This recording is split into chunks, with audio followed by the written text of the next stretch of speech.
Salut tout le monde, ça va avec vous? Je suis Thiago et aujourd'hui nous allons parler aussi de modélisation. Le défi d'aujourd'hui est quand est-ce que je dois utiliser une table de liens plutôt que la concaténation de faits. Je vais vous présenter ici un scénario avec la concaténation de faits habituelle. Comme nous avons l'habitude de le faire, cela ne répond pas aux attentes. Donc, les exigences de notre projet.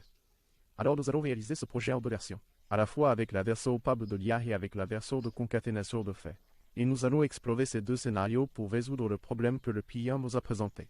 D'accord. Avant tout, parlons de nos données. J'ai un fichier Excel avec 4 feuilles, n'est-ce pas? Les deux premières feuilles sont des tables de faits, n'est-ce pas? La table des consultations a ici des données, la date du patient, le nom de l'examen qui a été réalisé et le montant payé. La table de la glycémie a des données, la date, le patient, le résultat de la glycémie et le montant payé également. D'accord. Si nous regardons maintenant rapidement, nous pouvons voir que la table des consultations et la table de la glycémie ont quelques éléments en commun, n'est-ce pas? Comme la date et la date du patient, l'idée de l'hôpital et l'examen ici. Par exemple, ils ne font pas partie de la table de la glycémie non plus. D'accord. De la même manière, la table de la glycémie a le champ résultat qui ne fait pas partie de la table des consultations. D'accord. Donc ils ont quelques attributs en commun. D'accord. D'accord. La table des patients, nous avons l'idée du patient. Le nom, le sexe et la date de naissance, c'est une table de dimension. N'est-ce pas? C'est un enregistrement simple. Les hôpitaux sont également un enregistrement simple avec l'idée de l'hôpital. Le nom, la taille et le drapeau. A-t-il une unité de soins impulsifs ou non? Oui ou non, n'est-ce pas? Donc, deux dimensions et deux faits, d'accord. Faisons cela d'abord dans QuickSense avant de le faire dans QuickSense. Faisons-le d'abord dans Excel pour simuler la concaténation de faits afin de voir à quoi cela ressemblerait dans QuickSense. N'est-ce pas? Je vais prendre le mois de janvier de ma table des consultations. Je le copie avec l'entête et tout ici, je le colle ici dans une nouvelle feuille. Pour la table de la glycémie, je vais faire la même chose. Et je vais le coller juste en dessous de la table des consultations ici. Le champ bat est un champ commun entre les deux tables. N'est-ce pas? Le champ résultat n'est pas commun entre les deux tables. Donc il restera ici, à droite, d'accord? Le champ valeur est commun entre les deux tables. Il est juste décalé ici, je vais le mettre dans la bonne colonne. Voilà, le résultat, il va ici en haut, commun. Titre de la colonne. Et voici la concaténation de faits que QuickSense ferait. D'accord? Je ne le fais que pour le mois de janvier pour avoir moins de lignes afin que nous puissions mieux assimiler. Alors allons-y. Qu'est-ce que notre client veut, ce qu'il nous a demandé ici? Il a dit, regarde, j'ai besoin que ce soit deux informations distinctes. Je veux savoir combien de personnes ont fait l'INIRM en janvier. Et parmi celles qui ont fait l'INIRM, quel a été le résultat de leur glycémie? De ces patients, n'est-ce pas? Donc, qu'est-ce qu'il faudrait? Fondamentalement, j'ai déjà un filtre ici, entre guillemets. Appliqué pour le mois de janvier, en 2023, l'examen qui filtrerait serait l'IRM. Mais si je le fais ici dans le modèle de concaténation de faits, seules les informations présentes dans la table de l'IRM, qui est la table des consultations, seraient filtrées et renvoyées ici. Et cela ne correspond pas à ce que mon client a demandé car ce qu'il a demandé, c'est de savoir parmi les patients qui ont fait une IRM, quel a été le résultat de leur glycémie, n'est-ce pas? Donc, le résultat final qu'il souhaite serait quelque chose comme ça. Environ, pas exactement ça, c'est-à-dire lorsque je filtre sur l'IRM. Il me donne mes patients 1 et 4. Donc je vais aussi mettre ici les valeurs vides, qui sont les nuls. N'est-ce pas? Et le patient? Je sais que c'est le patient 1 et 4, donc il aurait cela ici, patient 1 et 4 dans la table du haut et patient 1 et 4 dans la table du bas, puisque ces deux colonnes sont des attributs communs aux deux tables. Des faits, n'est-ce pas? Donc cela peut se produire, nous pouvons trouver cette information avec un simple filtre, même si c'est dans l'une des deux tables de faits, et que le filtre n'est pas l'attribut commun entre elles. Lorsque nous avons un attribut commun entre les deux tables, ce que je filtre ici, comme j'ai filtré ici les patients 1 et 4, si je supprime ce filtre ici, il va filtrer dans les deux tables, car il existe pour les deux tables, d'accord? Mais si je filtre des attributs qui n'existent que dans l'une et que je veux qu'ils se reflètent dans une autre table, alors nous devons changer notre façon de penser et nous devons passer à notre table de lien. D'accord? Laisse-moi supprimer cela et nous allons le faire maintenant dans QuickSense des deux façons. Je vais enregistrer ici puis dans QuickSense, je vais créer une session ici appelée concaténation de faits. Et je vais charger nos deux tables de faits dans premier. J'ai sélectionné les deux ici car mon intention ici dans la concaténation de faits est que les deux tables deviennent une seule chose. Je commence déjà en appelant ma première table. De faits, d'accord. Je vais commenter ici l'exécution cette première fois de la table du bas. Je vais me concentrer uniquement sur la table du haut pour vérifier quel type de données les champs ont été reconnus dans QuickSense. N'est-ce pas? Si le champ date a été reconnu comme une date réelle et ainsi de suite. Donc champ date, lorsque je clique dessus, QuickSense le reconnaît comme une date. N'est-ce pas? Le champ date du patient est également une date. D'accord. Le reste m'importe moins, sauf la valeur ici que nous devons savoir si elle est numérique pour pouvoir effectuer des agrégations avec ce nombre. N'est-ce pas? Mais les champs qui sont communs, n'est-ce pas? La date et le champ du patient sont comme nous y attendons, n'est-ce pas? Ici c'est bien une date et ici c'est un nombre entier. Et pourquoi je fais cette vérification? Parce que lorsque nous allons concaténer ces deux tables, QuickSense va fonctionner correctement. Si le même type de données a été trouvé aux deux extrémités, Alors le champ date doit aussi être une date dans le champ du patient doit être un entier. Donc ici nous avons le même titre, n'est-ce pas? Timestamp est dans le champ du patient. Nous avons également un nombre entier, d'accord? Et le champ de valeur est également reconnu comme une valeur. Donc nous sommes autorisés à l'utiliser comme valeur dans nos agrégations là-bas. D'accord? Alors allons-y, la concaténation fonctionne de manière simple ici. Je vais simplement utiliser la fonction concatenate. D'accord? Directement ici concatenate fato. Ce champ ici, qui est le champ de valeur, je vais le différencier ici. D'accord? Dans les deux tables, je vais l'appeler valeur, consultation. Et dans la table du bas, je vais l'appeler valeur glycémie. Voilà, si je charge maintenant, nous remarquons que dans notre modèle, il n'y a qu'une seule table appelée fato, et le contenu de cette table correspond aux deux tables que nous avons jointes ici. Jetons un coup d'œil maintenant, d'accord. Résultat et valeur glycémie dans cette première capture d'écran. Nous pouvons voir qu'ils ont une valeur anonyme, n'est-ce pas? Nous continuons à défiler. Ici en bas, nous voyons que commence la deuxième table. Et là les champs qui sont nuls sont justement les champs qui n'ont pas fait correspondance. N'est-ce pas? Les champs qui ne sont pas les mêmes entre les deux tables. D'accord? Donc c'est normal que cela se produise. C'est courant. Les champs qui sont les mêmes dans les deux, n'est-ce pas? Le champ date et le champ du patient. Il reste repris ici. Pour tous les enregistrements, d'accord? Comment procéder avec notre concaténation en chargeant maintenant nos tables de dimension? N'est-ce pas? Ce seraient les tables des patients et des hôpitaux. Les patients ici, je vais les appeler patients, et les hôpitaux aussi. Vérifions les champs ici, patient, ID, nom, sexe, naissance, hôpitaux, ID, nom, taille, possède une unité de soins intensifs. Champ nom ici, d'accord, c'est commun entre les deux tables. Mais elles ne communiquent pas, donc ici dans la table des patients. Je vais l'appeler patient et dans la table des hôpitaux. Je vais l'appeler hôpital. Pour finir, nous allons également créer un calendrier pour pouvoir jouer avec les dates. Téléchargeons le dista ici, au du champ date. De notre table de fait. Et au-dessus de cela ici, je vais déjà chercher le champ date. Qui est notre clé? D'accord. Je vais créer deux champs ici. Le premier sera notre nom du mois, modifions du champ date en tant que notre mois. Ami et le champ IR. Nous extrayons l'année ici de notre date, d'accord? Appelez-le un addon pour quelques lignes de code. Nous avons fait notre chargement et notre modèle est un modèle en étoile. D'accord. Avec nos tables de fait concaténées ici, nous pouvons même voir ici le dessin qu'il nous a donné, d'accord. Table de fait au centre et nos trois tables ici autour. Toutes se reliant ici à notre table de fait, d'accord. Mais maintenant passons au problème.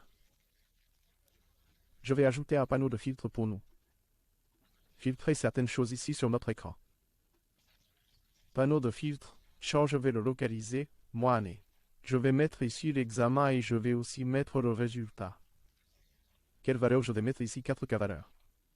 Je vais remettre seulement 2. En fait, je vais aussi mettre ici une table. Où est la table? Dimension de la table sera le champ. Mois année, où est-il?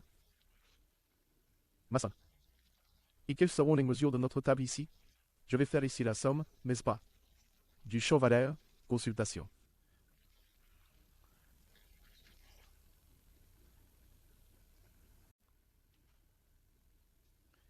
Et la somme du champ valeur, glycémie. Nous devons nous mettre dans cette perspective de mois-année. La valeur ici pour chacun des mois, n'est-ce pas? Donc je vais prendre la valeur. Les consultations ici, je vais copier cette métrique. La mettre dans la première, copier la valeur de la glycémie. Aussi. Voilà où est notre écart ici. Quand le client sélectionne le mois. Je vais même en profiter pour le mettre en nombre entier ici. Quand le client sélectionne le mois ici pour nous. Retourne ici, la valeur des consultations et la valeur de la glycémie. Il retourne les deux informations, n'est-ce pas, qui sont dans deux tables différentes parce que. Pourquoi? De la perspective ici du mois-année de la date, la date existe pour les deux tables. Donc il est logique que cette information avec ce filtre retourne pour les deux tables de la même manière, si je sélectionne un patient ici. Sélectionnons un patient ici, ou par notre zone de filtre ici. Qu'est-ce qui se passe si on met le patient en arrière ici? Il va retourner ici. La valeur des consultations et la valeur de la glycémie de Maria. Parce que le mois et l'année et le patient sont des valeurs. Ce sont des perspectives communes entre les deux tables. Maintenant, quand je passe au filtre d'examen ou au filtre de résultat, ce sont des informations qui n'existent que dans l'une des deux tables. Par exemple, si je sélectionne une tomographie, il ne donnera que le résultat ici, de la valeur des consultations, parce que le champ examen est uniquement lié aux consultations. N'est-ce pas? Donc nous ne pouvons pas faire ce type d'analyse, où le filtre que j'applique dans ma visualisation appartient à une table et ne fait référence à rien d'autre. Dans le modèle que nous avons créé, cela ne fonctionne pas. Parce que les tables sont concaténées sous une colonne. Le champ examen est nu dans la perspective de la table. Dit Sunny, n'est-ce pas? Alors ça ne fonctionne pas pour nous maintenant.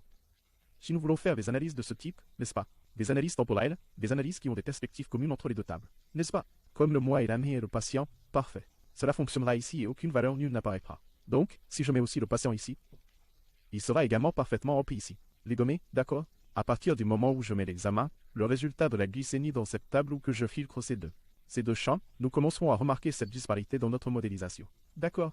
Alors comme notre scénario va au-delà de cette analyse ici, qui serait par la perspective du moi, de l'année et du patient, nous devons changer cela pour une table de liaison. C'est là que ça entre maintenant. Notre modélisation de table de liaison. Donc je vais créer une nouvelle session de script appelée table de liaison. Pour la construction de notre modèle de table de liaison, je commence également par nos tables de faits, n'est-ce pas? Par nos tables de faits. Et qu'est-ce qui va se passer ici? Je n'ai plus la concaténation, d'accord? Les tables ne seront pas concaténées. J'aurai ici une table appelée glycémie. Elles resteront séparées comme si elles étaient des tables de dimension là-bas et la table de consultation pour la construction de notre modèle avec table de liaison. Comme vous l'avez déjà vu dans les vidéos précédentes de Raphaël, nous devons créer une paix composée à partir de champs qui font référence en commun entre les deux tables. D'accord? Donc les champs que nous avons déjà identifiés sont la date et le patient. Je vais donc créer ça ici. Oh. C'est ici la clé. Maintenant, je vais joindre les deux champs ici avec un tuyau. Et la combinaison de la date et du patient est devenue une clé. La même chose, je vais le faire pour la table du bas. Pour qu'elle soit identique, et je vais laisser le texte transparent. D'accord? Vous pouvez utiliser le numéro automatique, vous pouvez utiliser le hachage. Enfin, mais ici le but est juste de voir comment fonctionne la différence entre les deux modélisations. Prêt? J'ai déjà les champs prêts, d'accord. Ici les deux tables, fait. Maintenant je vais passer à la construction de ma table de liaison. Donc allons-y, aux tables de liaison. Et la table de liaison consiste à charger les clés de chaque fait qui communiqueront dans cette table de liaison. D'accord? Donc je vais faire un chargement en deux étapes, d'abord pour la table de consultation et ensuite pour la table de glycémie. D'accord? Donc ici je vais charger distinct, d'accord? C'est une table de clés, je charge ici ma clé à partir de ma clé. Qu'est-ce que je charge dans ma table de liaison? D'accord? Je charge les autres clés qui vont communiquer avec les dimensions. D'accord? Calendrier, patient, hôpital, donc, dans le cas des consultations. N'est-ce pas? Il y a ces trois champs ici, au patient, date et hôpital. Donc je vais les mettre ici, J'en ai profité pour copier ces champs ici résidents.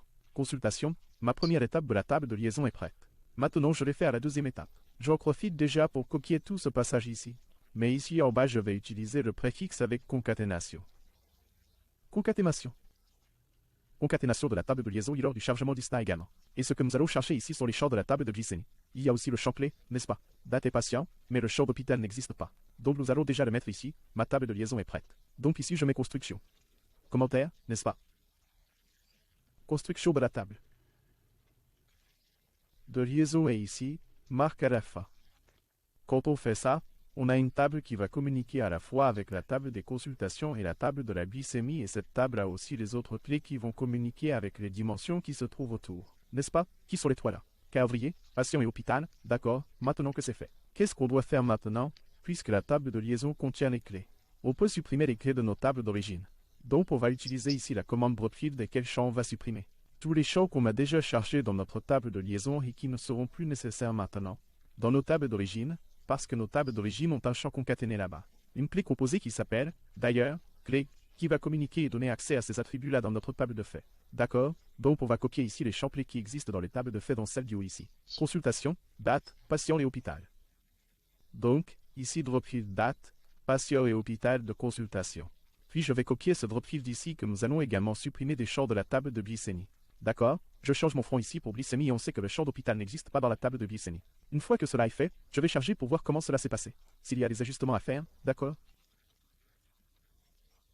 Donc ça a donné une clé synthétique, une référence circulaire. Voyons ce que nous avons fait pour le corriger. Ah, c'est bon. Je n'ai pas commenté cette partie précédente, d'accord les gens? Alors commentons cette partie pour qu'elle ne s'exécute plus. Exécutons seulement la partie de la table de liaison prête. Elle s'est exécutée directement, il n'y a eu aucune erreur et nous remarquons déjà ici. La table de liaison au centre, les deux tables ici. Fait, n'est-ce pas? Communiquant et ce qui nous reste maintenant est de charger ces dimensions qui vont se trouver ici en bas autour. N'est-ce pas? J'en profite même pour copier le passage de code précédent et le coller ici. Oh, les patients vers le bas, je copie tout. Je reviens également en commentant, d'accord? Donc, après mes dropfields d'ici, j'ai déjà mis mes dimensions. Donc nous n'avons rien besoin de changer pour les patients. Cela fonctionnait déjà pour les hôpitaux aussi et mon calendrier a un détail que je dois changer ici. Le front, n'est-ce pas? Le résident de mon calendrier était de la table des faits et ici nous n'avons plus la table des faits. Nous avons la table de liaison, n'est-ce pas, que dans notre modélisation nous voyons que la table de liaison est la table qui a la clé de la date pour notre calendrier.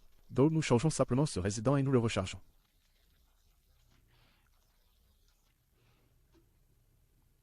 Voilà. Nous avons maintenant le modèle, n'est-ce pas? C'est un flot court de neige, n'est-ce pas? Modèle, où nous utilisons la table de liaison et nous avons ici toutes nos dimensions et faits qui communiquent parfaitement grâce à notre table de liaison. N'est-ce pas? Notre table de liaison maintenant, vérifions ici sur notre écran, n'est-ce pas? Dans nos calculs, si lorsque nous filtrons pour une information d'une table facile, cela se reflète également dans une autre table. Fait aussi, n'est-ce pas? Donc nous mettons janvier ici, nous prenons l'examen de la résonance. Résonance magnétique et nous voyons seulement en filtrant ici, nous voyons déjà ce qui est apparu. La valeur ici aussi, celle de la glycémie, d'accord? Donc la valeur des consultations était de 1000, n'est-ce pas? Et la valeur de la glycémie était de 100. Nous pouvons même vérifier cela ici dans Excel ou janvier. Résonance magnétique, nous avons deux occurrences, valeur de 1000. Même patient et 4 patients à I4. Nous revenons ici à la table de glycémie, nous filtrons également janvier et nous ne filtrons que les patients à I4. Et nous avons également la valeur de 100 pour la glycémie. Vous avez vu que cela fonctionne déjà, n'est-ce pas? Notre modèle ici, il a répondu. Il a répondu aux attentes de notre client. De ce qui avait été demandé et de cette manière maintenant nous sommes prêts à livrer ce projet. Et c'est ainsi que nous pouvons résoudre ce problème. Quand cela se produit, d'accord. Alors l'idéal est toujours de rechercher la concaténation des faits. N'est-ce pas? Notre modèle en étoile, car nous écrivons moins de code avec lui et il nous donnera de meilleures performances. D'accord. Il est moins complexe, même pour la maintenance, alors comme il n'a pas fonctionné. Nous avons dû faire notre modèle de table de liaison qui dans un petit scénario ne va pas affecter nos performances et va répondre ici à cette question des filtres. D'accord. Donc, de cette manière, nous terminons la vidéo. Salutations à tous. Beaucoup de succès.